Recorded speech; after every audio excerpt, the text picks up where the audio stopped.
সরস্বতী পুজোয় সেজেগুজে বন্ধুদের সঙ্গে স্কুলে যাচ্ছিল নিধি। সিগনালে চোখ পড়তেই দম বন্ধ হয়ে এলো ওর। ওকে রাস্তা পেরোয় সৌম্যদানা। তখন সবেমাত্র ভোরের আলো ফুটতে শুরু করেছে। নিধি, সুমি আর ঋতিকা ভালো আলপনা দেয় বলে স্কুলের রত্না ম্যাম ওদের ভোরবেলায় স্কুলে যেতে বলেছেন আজ। নিধি ভালো করে চোখ কচলে আর একবার সিগনালের দিকে তাকালো। হ্যাঁ, ঠিকই দেখেছে ও, সৌম্যদাই তো। কিন্তু তা কি করে সম্ভব? বছর দুয়েক আগে ঘটে যাওয়া সেই ভয়ঙ্কর ঘটনার স্মৃতি নিধির চোখের সামনে ভাসতে লাগলো। নিধির তখন ক্লাস 10। সৌম্য ওর চেয়ে বছর দুয়েকের বড়। যেখানেই নিধিকে দেখত, সৌম্য নিধির দিকে এক দৃষ্টিতে তাকিয়ে থাকত।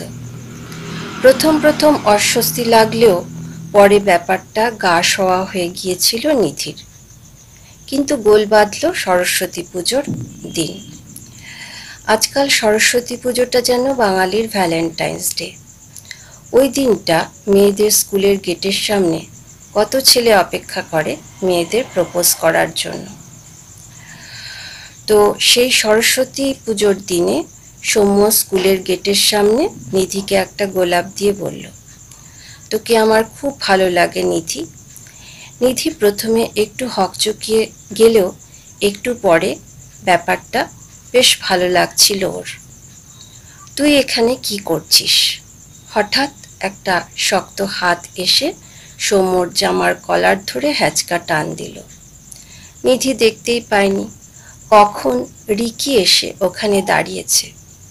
রিকি নিধির দাদা। নিধি বলে উঠল, দাদা তুই এখানে কি করছিস? রিকি বলল, সেসব কথা পরে হবে, আগে এই সৌম্যর ব্যবস্থা করি। ওর এত সাহস আমার বোনকে গোলাপ দিয়ে প্রেম করতে এসেছে। নিধি বা সৌম্য কেউই দেখতে পায়নি স্কুলের পাশের রাস্তার ওপার থেকে কখন রিকি সব কিছু লক্ষ্য করেছে। নিধি বলে উঠল, সৌম্যদার কোনো দোষ নেই, আমি ওকে আসতে বলেছিলাম। নিধি হঠাৎ যেন সৌম্যর প্রতি ভীষণ টান অনুভব করল। কিন্তু রিকি কোনো কথা না শুনে সৌম্যর বুকে মুখে সমানে ঘুষি মারতে লাগল। সৌম্য কিন্তু একবারও নিধির দাদার গায়ে হাত তোলেনি। হয়তো নিধির দাদা বলেই সব সহ্য করছিল। এত সবের পরেও সৌম্য শান্তভাবে বলেছিল, রিকি তুই আমাকে মারছিস কেন? নিধিকে ভালো লাগে তাই আজ ওকে একটা গোলাপ দিয়েছি, এতে অন্যায় কোথায়? কিন্তু রিকি তখন যেন আর নিজের মধ্যে নেই। ও সৌম্যকে ঘুষি মারতে মারতে একদম ফেলে দিল বড় রাস্তার ওপর। এরপরই ঘটল এক মর্মান্তিক ঘটনা। ভীষণ স্পিডে আসা একটা লরির ধাক্কায় সৌম্যর শরীরটা ছিটকে গিয়ে পড়ল রাস্তার উল্টো দিকের ডাস্টবিনে। অচৈতন্য অবস্থায় সৌম্যর শরীরটা পড়ে থাকলো রাস্তার পাশে।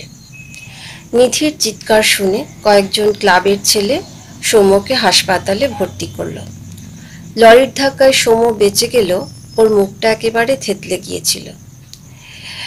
এতটাই থেতলে গিয়েছিল যে মুখের চামড়া ক্ষত বিক্ষত হয়ে ওর মুখটা ভয়াবহ হয়ে উঠেছিল।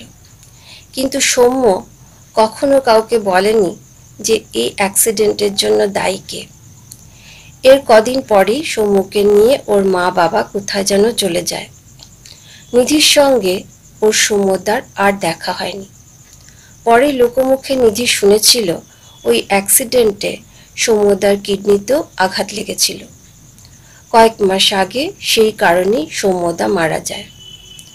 কথাগুলো ভাবতে ভাবতে নিধির চোখ জলে ভরে উঠল। সম্বিত ফিরতেই আরেকবার সিগন্যালের দিকে তাকালো। কেউ কোথাও নেই। ও সিগন্যালের দিকে দৌড়ে গেল। পায়ের কাছে কি একটা ঠেকতেই ভোরের আবছা আলোয় নিধি দেখল রাস্তার উপর পড়ে আছে একটা লাল গোলাপ।